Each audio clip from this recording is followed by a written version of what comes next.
도대체 신점이라는 건 어떻게 보는 거냐?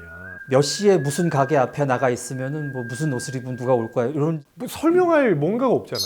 무속의 신념 체계에서는 이제 신이 얘기를 해준다라고. 그냥 신이 보는 거야. 네. 그럼 그거는 검증 불가능한 표현이에요.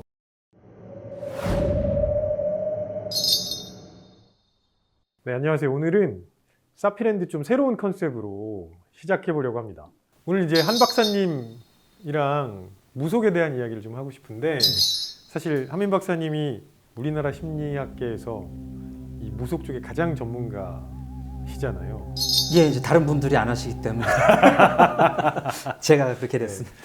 특히 이제 저는 자세하게 모르지만 무속이라는 게 문화심리학과도 굉장히 연관이 많고, 그래서 문화심리학 하시는 분들이 이걸 여러 측면, 여러 시선으로 해석도 많이 하시잖아요. 오늘 그런 얘기를 좀 소개해 주시면 어떨까 싶습니다. 무속이 됐든 어떤 이제 나라의 기본적인 종교가 굉장히 이제 문화하고 관계가 깊습니다.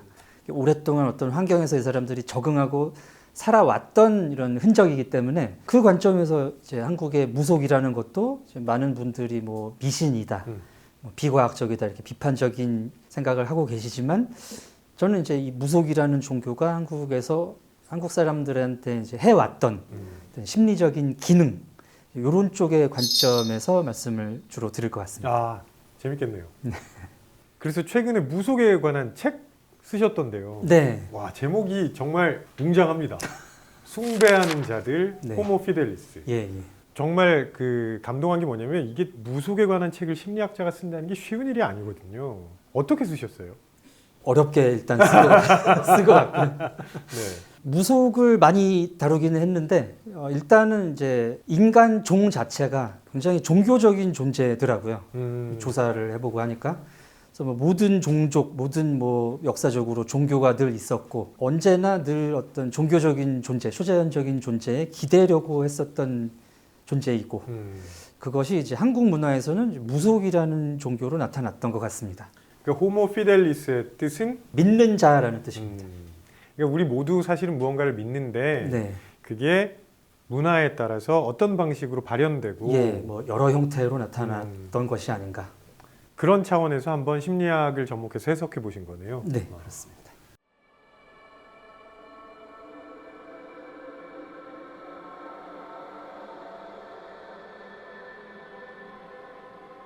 제가 최근에 놀란 것 중에 하나가 뭐냐면 저한테는 무당을 만나러 간다거나 네. 무당을 만나서 신점을 본다, 이게 저희 부모님 세대의 이야기인 줄 알았어요. 근데 최근에는 2030 세대가 굉장히 신점을 많이 보러 다닌다고 네네. 하는데 혹시 들어보셨어요? 네, 들어봤습니다. 갑자기 왜 이렇게 된 걸까요? 과거에는 이제 미신 타파 운동이라는 것도 있고 막 그랬었잖아요. 네네. 60년대, 70년대만 해도 뭐 새마을 운동과 같이 있었던 그런 사회 운동인데 무당집 때려 부수고 막 무당들 직업 훈련시켜서 직업 바꿔주고 막 이런 시대가 있었습니다. 그래서 그게 한 뭐 80년대까지 분위기가 그렇게 갔기 때문에 저희 부모님 세대만 해도 뭐 잘 안 가시고 가도 뭐 쉬쉬 몰래 그 동안에 이제 90년대 이후 한 20, 30년 동안에 사회가 많이 변한 것 같아요. 일단 뭐 미디어 같은 데서 뭐 무릎팍도사라든지 되게 오랜만에. 그렇죠. 이제 그걸 필두로 네. 물론 이제 그 전에 부채도사가 있습니다만은 그건 아시는 분들이 그렇게 많지 않습니다. 아 그렇죠. 이거 보시는 분들 중에 안 계실 것 같은데 그리고 또 요새 그 무엇이든 물어보살이라든지 뭐 그러면서 이제 점점 이 무속이라는 이제 무속인들이라는 사람들 또 그들이 하는 일들이 좀 친근하게 다가왔던 것 같아요. 그래서 나도 한번 가도 되는 거 아닌가? 이렇게 좀 가볍게. 옛날이랑 달라진 게 뭐냐면 네. 옛날에는 흔히 말하는 점집에 갔잖아요. 네. 무당이 있는 점집에. 그렇죠. 근데 요즘은 꼭 갈 필요도 없다고 하더라고요. 네. 전화로도 보고 앱도 있습니다. 앱도 있고 이게 잘 상상이 안 되거든요. 네. 이게 말이 되나? 어떻게 안 보고도 하지? 그러니까 일단, 이게 무슨 랜선을 타고 무슨 영험한 기운이 전해지는 거예요? 일단 이제 최소한의 정보를 보내죠. 아. 생년월일 뭐 사주 정보 같은 거라든지 뭐 현재 갖고 있는 문제라든가 이런 걸 이제 보내면 그걸 바탕으로 이제 무속인들이 해석을 해서 보내는 방식입니다. 제가 해봐서 아는 건 아니고. 아니, 뭐 일주일마다 한 번씩 가신다는 소문. 아니 그렇게까지 자주는 아니고.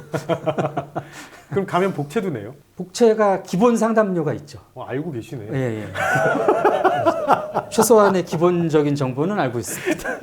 이제 그러면 이 무속인들이 어떤 방식으로 네, 네. 어떻게 네. 알고 어떻게 전달하는 거예요? 그냥 들리는 대로? 그게 이제 무당에 따라서 또 이제 신의 종류에 따라서 이제 방식이 좀 다르다는데요. 바로 이렇게 영상으로 보이는 분들도 계시다고 합니다. 화경이라는 용어가 있는데, 영상이 보여요. 예, 눈앞에 이렇게 쫙. 네네네. 펼쳐지듯이 뭔가가.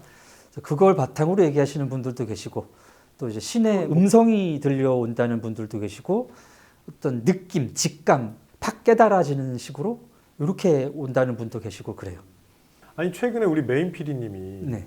무속인을 만나셨어요. 갑자기 궁금하네요. 네. 어떠셨는지. 어떠셨습니까? 진짜 안 믿고 저는 정말 싫어하거든요. 근데도 계속 저도 확인하려고 하나를 던지면 나도 모르게 무장해제돼서 어느 순간 막 말을 쏟아내고 있더라고요. 되게 약간 오싹한 느낌이 계속 들었어요. 그날 하루 종일. 이렇게 이제 그 길로 한 발자국씩 들어가시게 된.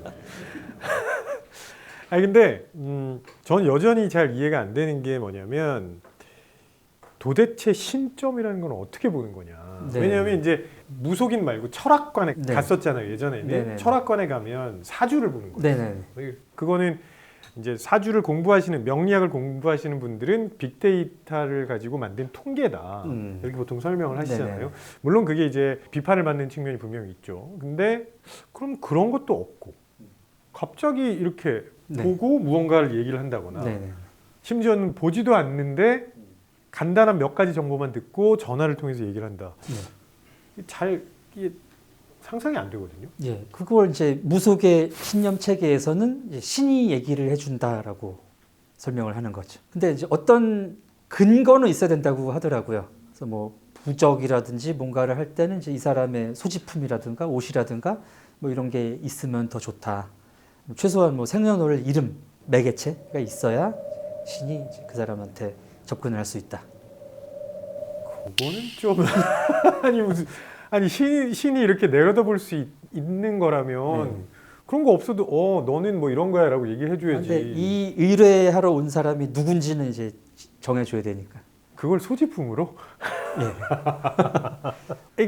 그게 좀 더 이렇게 접근하기 어렵게 만드는 무언가예요. 왜냐하면 뭐 설명할 뭔가가 없잖아요.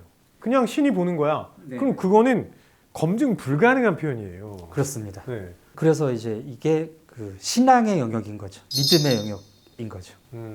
뭐 안 믿는 상태에서 뭐 봐봤자 안 맞는다고 생각을 할 것이고 나한테 적용할 게 없다고 생각할 것이고 영향도 별로 안 받겠죠.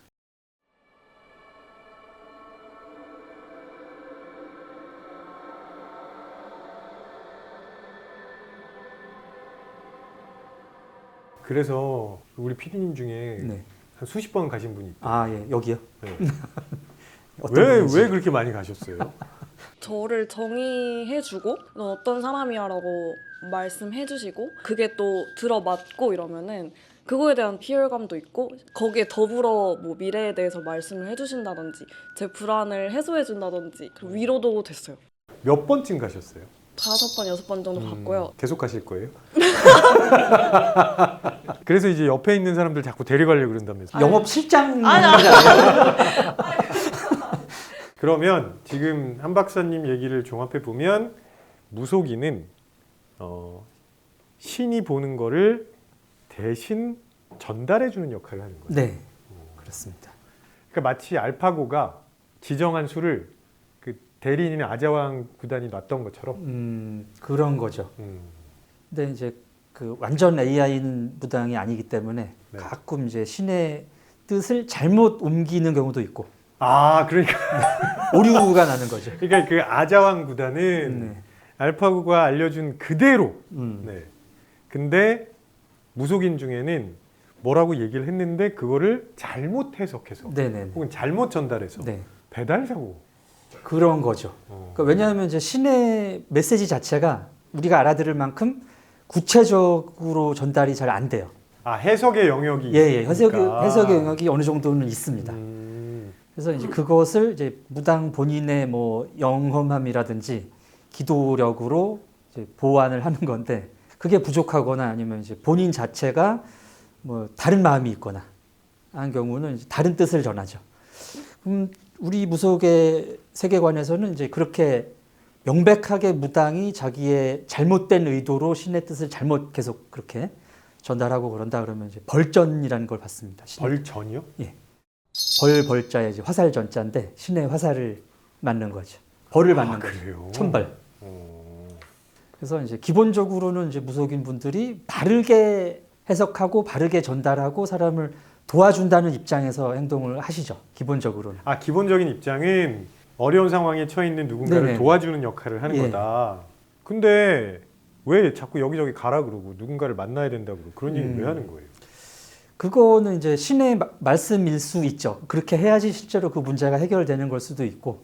그리고 이제 신이 직접적으로 아무래도 이 무당을 통해서 얘기를 하시는 거기 때문에 그 다른 종교라든지 뭐 역술 이런 것보다는 훨씬 구체적입니다.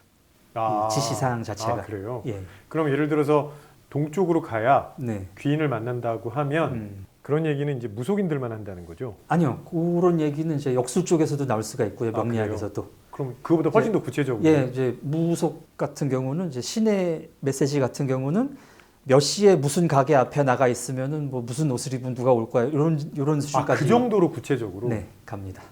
잘못 보셨네. 그런 얘기 못 들으셨죠? 네. 그런 데를 가셔야 아니 이렇게까지 나오기도 한다는 거죠. 돼요. 그런 데를 가셔야 됩니다. 네.